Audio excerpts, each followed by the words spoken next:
Yes, আমি জানতাম যে এমন কিছু যদি একবার হয় তাহলে খেলা জমে যাবে। আজকে আলহামদুলিল্লাহ ভালো খবর, একটু সময় বিলম্বিত হলেও নতুন একটি শুভ সংবাদ আপনাদের সামনে তুলে ধরছি। নতুন করে ডক্টর মোহাম্মদ ইউনূস স্যার ভাবতে শুরু করেছেন, উনি পরিকল্পনা হাতে নিয়েছেন। আসল কাজটা করেছে এই বাংলাদেশ জামাত ইসলাম। এটা আমি বলবো যে আর কেউ করে এই কাজটা অনেকেই করতে পারতো, সরকার করতে পারতো, জুলাই ফাউন্ডেশন করতে পারতো, এনসিপি করতে পারতো, বাংলাদেশের বৃহত্তম অন্যান্য আরো রাজনৈতিক দলের তারা করতে পারতো, বিএনপি করতে পারতো। সেই কাজটা জামাত ইসলাম করেছে। এবার পাকিস্তানে আসছে 6টি তুর্কি আর্মি পরিবহন জাহাজ অর্থাৎ বিমান। তুরস্ক কি পাঠালো এই সময় পাকিস্তানের জন্য? যে বৈঠকটি হয়েছে সেই বৈঠকটির প্রতিফলন আজকে বাস্তবে এবং মাঠে আমরা দেখতে পাচ্ছি, এবং এটাই সত্য। মানুষ মনে করে অন্তর্বর্তীকালীন সরকার এখনো তাদের জন্য ভালো সমাধান। আসলে এটা কি মানুষের কথা নাকি নিজেরও একটা ইচ্ছার বহিঃপ্রকাশ? মাননীয় প্রধান উপদেষ্টা প্রফেসর ডক্টর মোহাম্মদ ইউনূস নিজের একটা বক্তব্য নিয়ে রাজনীতিতে তোলপাড় তৈরি হয়েছে, অনেকের ঘুম হারাম হয়ে গিয়েছে। কাশ্মীরের ঘটনা নিয়ে ভারত এবং পাকিস্তানের যে উত্তেজনা, সেই উত্তেজনায় চীন পাকিস্তানের পক্ষে দাঁড়িয়েছে। সেই চাওয়াটাকে সমর্থন করছে চীন। তারেক রহমান সাহেব, আপনার বাবার বক্তব্য শুনে এত মানুষ কাঁদে, আর আপনার বক্তব্য শুনে মানুষ হাসে। কতগুলো চালাক চতুর ফাতুর লোককে দিয়ে আপনি চারিদিক ঘুরে রাখছেন। চাকর বাকর শ্রেণী কতগুলো লোকজনকে দিয়ে আপনি ঘুরে রাখছেন। অযোগ্য অথর্ব কতগুলো লোকজনদেরকে দিয়ে আপনার চাপা করে রাখছেন। আপনার দোষ ওখানে। সন্তোষকে নিয়ে আমাদের মাঝে অসন্তোষ, অথচ বহাল তবিয়তেই আছেন সন্তোষ। আসসালামু আলাইকুম প্রিয় দর্শক, বর্তমান সময়ের রাজনৈতিক প্রেক্ষাপট বা পরিস্থিতির উপর বিশ্লেষণ করে আপনাদের সামনে কিছু গুরুত্বপূর্ণ ভিডিও ফুটেজ নিয়ে হাজির হয়েছি। এমনকি দর্শক, আমি আশা করছি যারা ভিডিওটি অন করেছেন তারা সম্পূর্ণ ভিডিওটি মনোযোগ সহকারে দেখবেন, তাহলেই বুঝতে পারবেন ভিডিওর মূল রহস্য বা আসল ঘটনাগুলো। তো প্রিয় দর্শক, আমি আর বেশি কথা বাড়াতে চাই না, চলুন দেখে আসি আজকের সেই কাঙ্ক্ষিত ভিডিওগুলো। তবে তার আগে বলি, যারা এখনও চ্যানেলটি সাবস্ক্রাইব করেননি তারা চ্যানেলটি সাবস্ক্রাইব করে পাশে থাকা বেল আইকনটি বাজিয়ে দেবেন, আর যারা ইতিমধ্যে সাবস্ক্রাইব করে রেখেছেন তাদেরকে অসংখ্য ধন্যবাদ। তো চলুন দর্শক, একটা লাইক দিয়ে আমরা ধারাবাহিকভাবে সকল ভিডিওর বিস্তারিত আলোচনা দেখে আসি। বাংলাদেশ জামায়াতে ইসলামের একটা কাজ, যে কাজটা আমার কাছে ভালো লেগেছে সেটা নিয়ে আজ আমি কথা বলবো। সেই কাজটার কিছু না, তারা বেশ কয়েকটা বই বের করেছে। বই না, ঠিক আমি বলবো যেটা আকর গ্রন্থ আপনারা বলতে পারেন। 10 খণ্ডের একটা প্রামাণ্য গ্রন্থের মতো ওনারা বের করেছেন। গ্রন্থটার নাম হলো, আমি আপনাদের দেখাই বইটা, এমনিও হাতে দেখাচ্ছি, স্ক্রিনেও দেখতে পাবেন। এই সেই বই। এই বইটার নাম হচ্ছে জুলাই 2024 বিপ্লবের শহীদ স্মারক, দ্বিতীয় স্বাধীনতার শহীদ যারা। এই নামে বেশ বড় আকৃতির একটা বই, আপনি দেখতে পাচ্ছেন। এরকম 10 খণ্ড, বেশ মোটা বই, কিন্তু আপনি লক্ষ্য করুন বেশ মোটা বই। এরকম 10 খণ্ড, মানে এক একটা বইয়ের ওজন প্রায় 2 কেজির মতো হবে। 10 খণ্ডের একটা বই, একটা পুরো স্মারক গ্রন্থ ওনারা বের করেছেন। এটার মধ্যে কি আছে? এটার মধ্যে আছে এই জুলাই অগাস্টের যে গণ অভ্যুত্থানটা হয়েছে, যেটাকে যে নামেই আপনি বলুন না কেন, বিপ্লব বলুন, গণ অভ্যুত্থান বলুন, দ্বিতীয় স্বাধীনতা বলুন, এক একজন তার রাজনৈতিক দৃষ্টিভঙ্গি থেকে এক একভাবে অভিহিত করছে। রাজনৈতিকভাবে এটাকে আপনি যে নামেই অভিহিত করুন না কেন, এই সময় যে একটা বড় ঘটনা ঘটেছে এটা নিয়ে কারো কোনো দ্বিধা নেই। এবং এই বড় ঘটনায় কত লোক মারা গেছেন, কত লোক শহীদ হয়েছেন, অথবা কত লোক আহত হয়েছেন, তার সুনির্দিষ্ট কোনো হিসাব, নামকরণ, সংখ্যা এটা কিন্তু আপনাকে কেউ বলতে পারবে না, সরকার বলতে পারবে না। সরকার এক একবার এক এক কথা বলে। এই আন্দোলনের যারা মূল সেনানায়ক বা সিপাহসালার হিসেবে দাবিদার, সেই ছাত্ররা, আমরা যা কি বলি বৈষম্য বিরোধী ছাত্র আন্দোলন বলেন অথবা এনসিপি বলেন, যাই যে নামে তাদেরকে ডাকুন না কেন, এখন তাদেরকে জিজ্ঞাসা করুন, তারা আসলে অন্য কিছু নিয়ে ব্যস্ত। তারা শহীদদের নিয়ে ব্যস্ত না। শহীদদের জন্য একটা জুলাই ফাউন্ডেশন পর্যন্ত হয়েছে। সেখানে এখন দেখা যাচ্ছে যে এই টাকার ভাগাভাগি নিয়ে নানা ধরনের সমস্যা হচ্ছে। যে যারা শহীদ হন না, যারা অন্য কারণে মারা গেছেন, তাদেরও কিন্তু নাম এখানে ঢুকে যাচ্ছে, এবং সেটা নিয়ে নানা রকম মানে আপনার টানাটানি চলছে। কেউ বলছে আমার বাচ্চা শহীদ হয়েছে, কেউ বলছে হয়েছে, আবার অনেকে বলছে না হয়নি। এরকম নানা ধরনের, আমি বলবো এক ধরনের নোংরামিয়ে চলছে। কিন্তু সুনির্দিষ্টভাবে যে একটা দলিল, একটা ডকুমেন্ট করা, এটা কেউ করেনি। যে সরকার, এই সরকারকে আমি মনে করি সেই আন্দোলনেরই ফসল। যে লোকগুলো প্রাণ হারালো, তাদের রক্তের বিনিময়ে এই সরকার উঠেছে। যারা আহত হয়েছেন তাদের শারীরিক যে, এখন যে বর্তমানে তাদের শারীরিক যে অক্ষমতা তৈরি হয়েছে, তারা যে নিজের দেহের একটা অংশকে মানে আপনার অকার্যকর করে ফেলেছেন, এই সবের বিনিময়ে কিন্তু এই সরকার এখন দায়িত্ব নিয়েছে। কিন্তু সেসবের বিপরীতে আসল কাজটা করেছে এই বাংলাদেশ জামাত ইসলাম। এটা আমি বলবো যে আর কেউ করে এই কাজটা অনেকেই করতে পারতো, সরকার করতে পারতো, জুলাই ফাউন্ডেশন করতে পারতো, এনসিপি করতে পারতো, বাংলাদেশের বৃহত্তম অন্যান্য আরো রাজনৈতিক দলের তারা করতে পারতো, বিএনপি করতে পারতো। কত টাকা লাগতো?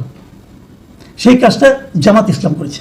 তাদের এই বইয়ে কি আছে সেটা আপনাদের আমি একটু বলি। দেখেন, এখানে মোটামুটি 691 জনের তালিকা আছে, 691 জন শহীদের নাম ঠিকানা তালিকা আছে, এবং সেখানে বিভাগ ভিত্তিক ভাগ করে দেওয়া হয়েছে। কোন বিভাগে কয়জন? ঢাকা সিটিতে 118 জন, সিলেট বিভাগে 28 জন, ঢাকা বিভাগে 127 জন, রাজশাহী বিভাগে 55 জন, বরিশাল বিভাগে 74 জন, খুলনা বিভাগে 59 জন, চট্টগ্রাম বিভাগে 105 জন, রংপুর বিভাগে 50 জন, ময়মনসিংহ বিভাগে 75 জন, এরকম 691 জনের নাম আছে। কেবল তাই না, এখানে ম্যাপ আকারে, ম্যাপটা আপনারা দেখতে পাবেন, সেই ম্যাপ আকারে একটা বাংলাদেশে ম্যাপ বানিয়ে দেওয়া হয়েছে, কোন জেলায় কতজন মারা গেছে তারও একটা হিসাব দেওয়া আছে এখানে। এত ডিটেইলের কাজ আমি খুব আসলে কমই দেখেছি।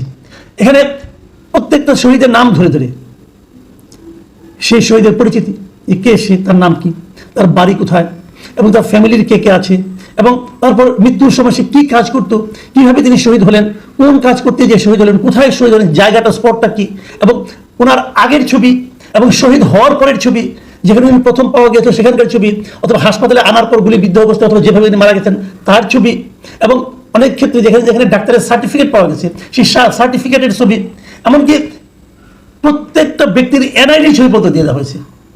মানে এনআইডি ছবি দেওয়া হয়েছে কি, আপনার এনআইডি নাম্বার আছে, আপনি বলতে পারবেন না এগুলি ভুয়া কোনো কাজ। এই যে বিষয়গুলো আমি প্রথম ভেবেছিলাম, যখন বইটা আমি পেলাম, আমি ভেবেছিলাম যে জামাতে ইসলাম করেছে, হয়তো তাদের দলীয় লোকগুলো করেছে, কিন্তু না, তাও করেনি, তাদের দলীয় কোনো ব্যাপার না। যারাই শহীদ হয়েছে, যেখানে তারা খবর পেয়েছে তারা এটা করেছে। এত বিরাট একটা কাজ তারা কিভাবে করলো? আমি কিন্তু ওনাদেরকে জিজ্ঞাসা করেছিলাম যে কাজটা আপনারা কিভাবে করলেন। ওনারা বলেছেন সারা দেশে আমাদের যারা কর্মী আছেন, দলের সদস্য আছেন, তাদের দ্বারা ইনফরমেশনগুলো তারা সংগ্রহ করেছেন, এবং করার পর তারা একাধিকবার চেক করেছেন, রিচেক করেছেন, তারপরে ওনারা এটা ছাপিয়েছেন।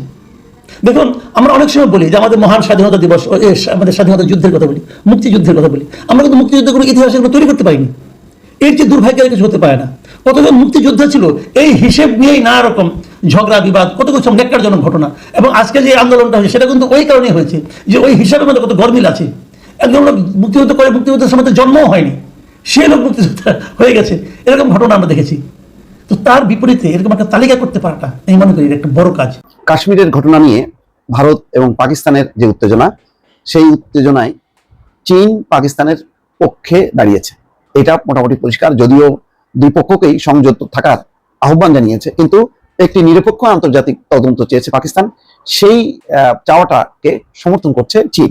খুবই গুরুত্বপূর্ণ। বরাবর অতীতেও দেখা গেছে যখনই পাকিস্তান বিপদে পড়েছে এবং ভারত যখন কি চেপে ধরার চেষ্টা করেছে, চীন এসে কিন্তু মাঝখানে এসে দাঁড়িয়ে পাকিস্তানের পক্ষ নিয়েছে। ফলে ভারতের যে আগ্রাসী মনোভাব, সেই মনোভাবটা আর বিস্তার লাভ করতে পারেনি চীনের কারণে। এবারও কিন্তু তাই হলো যে চীন মোটামুটি বলা যায় যে এই ইস্যুতে, এই সংকটজনক ইস্যুতে পাকিস্তানের পক্ষ নিল। কিভাবে নিল?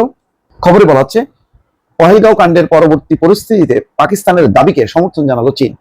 রবিবার ইসলামাবাদে ফোন করেছিলেন চীনের বিদেশ মন্ত্রী ওয়াং ই, অর্থাৎ চীনের পররাষ্ট্রমন্ত্রী ওয়াং ই ফোন করছেন। পাকিস্তানের বিদেশ মন্ত্রী ইশাক দার তার সঙ্গে ফোনে কথা বলেন।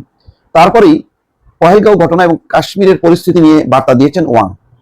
পহেলগাঁওয়ে জঙ্গি হামলার জন্য পাকিস্তান যে নিরপেক্ষ আন্তর্জাতিক তদন্তের দাবি জানিয়ে আসছে, চীন তার সমর্থন করছে। চীনের পররাষ্ট্রমন্ত্রী জানিয়েছেন পাকিস্তান সরকারের সন্ত্রাস বিরোধী অবস্থানকে তারা সমর্থন করেন।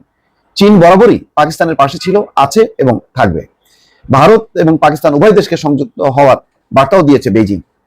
উল্লেখ্য, গত 22 এপ্রিল পহেলগাঁও যে উপত্যকায়, পহেলগাঁও যে পর্যটন এবং খুবই জনপ্রিয় পর্যটন এলাকায়, এই ঘটনায় 26 জনের মধ্যে 25 জন ছিলেন পর্যটক যারা নিহত হয়েছেন।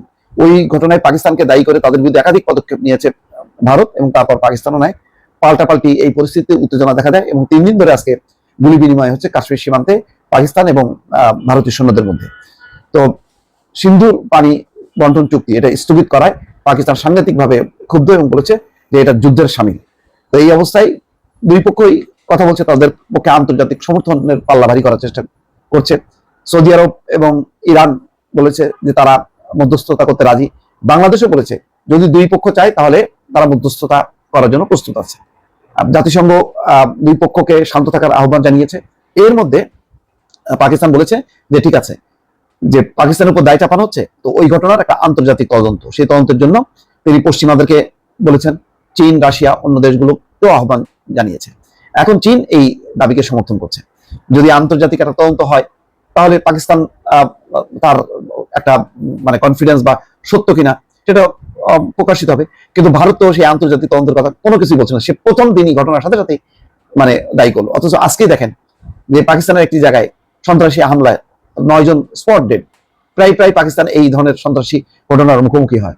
এবং সবচেয়ে বড় ঘটনা হলো যে পাকিস্তান সীমান্ত অতিক্রম করে ভারতের মদতপৃষ্ট আফগান জঙ্গিরা ঢোকার চেষ্টা করেছে, সেখানে পাকিস্তান সেনাবাহিনী প্রতিহত করেছে এবং 56 জন সেখানে মারা গেছে। ফলে পাকিস্তানে যদি কোনো সন্ত্রাসী ঘটনা ঘটে তখন পাকিস্তান কিন্তু চট করে ভারতকে দায়ী করে না, কিন্তু ভারতে ঘটার সাথে সাথেই পাকিস্তানকে দায়ী করে। তো এই কারণে আন্তর্জাতিক তদন্ত, এবং সেই আন্তর্জাতিক তদন্তে চীন বলছে যে এটা যুক্তিসঙ্গত দাবি, এটাকে সমর্থন জানাচ্ছে। তার মানে এখন চীনও কিন্তু এখন ইনভলভ হয়ে গেল। ফলে ভারত কিন্তু একটু বেকায়দায় পড়লো। চীন যখন নাকি মোটামুটি সরাসরি ভাবে পাকিস্তানের দাবিকে সমর্থন করলো, তখন এই ঘটনায় নিঃসন্দেহে বলা যায় যে ভারতের কপালে চিন্তার ভাঁজ পড়েছে। দর্শক, অনেক বড় বড় নেতা বানিয়েছিলাম, অনেক বড় বড় পদ দিয়েছিলাম, মন্ত্রী বানিয়েছিলাম, যারা কিছুই ছিল না, যাদের এই বিএনপি দিয়ে, সেই রহমান দিয়ে, আমার দিয়েই অনেক বড় হয়েছে, অনেক কিছু মালিক হয়েছেন, তিনারা সব বেইমানি দালাল। শুনেছেন তারেক রহমান সাহেব? শুনেছেন আপনার মা কি বলেছে? এই কথাটা কি কোনো মূল্যায়ন করেন আপনি? আপনার বাবার বক্তব্য শুনে আজও মানুষ কাঁদে, আর আপনার বক্তব্য শুনলে মানুষ হাসে। ডিফারেন্সটা কি আপনি বুঝেন? এটা কি আপনি বুঝেন তারেক রহমান সাহেব?